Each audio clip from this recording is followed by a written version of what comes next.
ఇలా అన్ని రకాలుగా పన్నారు. అయినా చేయండి, డెవలప్మెంట్ చేయండి, వద్దనింది ఎవరు? చేయకుండా ఎలక్షన్లోనే పోటీ చేయనని చెప్పినావే, మళ్ళీ ఎందుకు పోటీ చేసినావు మరి కంప్లీట్ చేయకుండా? నిన్న ప్రెస్ మీట్లో ఆయన చెప్పినాడు, నేను కూడా పూర్తిగా చూడలేదు, కానీ అప్పుడు కాంట్రాక్ట్ అయితే వర్క్ అయితే తెప్పించినాము, కాంట్రాక్టర్లు మా లీడర్లు కమిషన్లు అడిగేసరికి వాళ్ళు చేయలేకపోయినారు అన్నాడు. అప్పుడున్న లీడర్లు వాళ్ళే కదా, ఆయనే ఒప్పుకున్నాడు కదా వాళ్ళ కమిషన్ల కోసం ఆగి పని చేయలేకపోయినామని చెప్పి.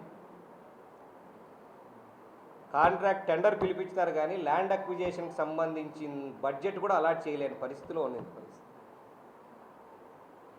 మళ్ళీ కూటమి ప్రభుత్వం వచ్చిన తర్వాత ఆ బడ్జెట్ అలాట్మెంట్ చేపించడం జరిగింది. బడ్జెట్ అలాట్మెంట్ చేపించిన తర్వాతే టెండర్స్ పిలవడం జరిగింది.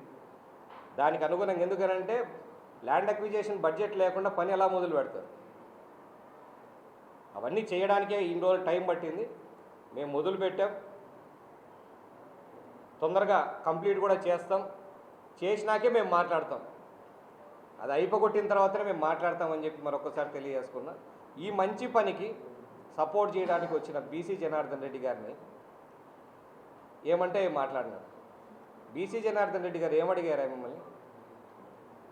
నువ్వు మీ అల్లుడే కదా సీఎం, నువ్వు రాజుగారు మామవే కదా, 5 ఏళ్లలో నువ్వు ఎందుకు పూర్తి చేయాలా అన్నాడు.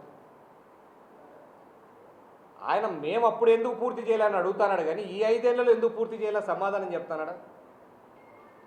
బీసీ జనార్దన్ రెడ్డి గారు 1-2 సార్లు సీఎం గారి దగ్గరికి వచ్చి దీన్ని ఫాలో అప్ చేసి, కమలాపురం ఆయన కాన్స్టిట్యున్సీ కాకపోయినా మినిస్టర్గా బాధ్యత తీసుకొని ఆయన వచ్చి చేసినాడు కాబట్టి ఆయనకు ఆ మాట్లాడే హక్కు ఉంది.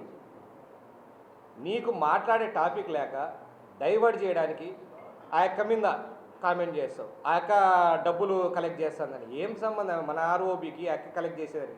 వాళ్ళది ఎప్పుడు పెట్టే చెయ్యే, వాళ్ళకేం డబ్బులు లేక కాదు, అక్కడ ఉండి కలెక్ట్ చేసుకోవాల్సిన కర్మ ఆయనకు పట్టడంలే.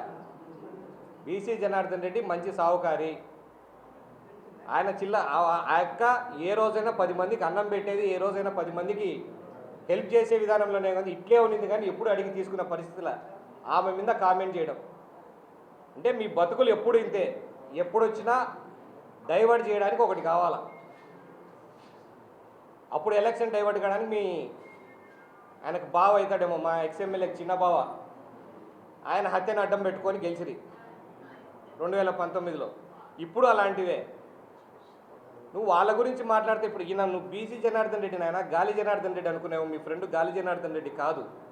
అందరికాడ లాక్కోవడానికి ఈయన బీసీ జనార్దన్ రెడ్డి, ఆయన పని చేసేవాడు, ఆయన వచ్చిండేది, ఆయన దీని గురించి మాతో పాటు అన్ని రకాలుగా ఫాలో అప్ చేసి తెచ్చడానికి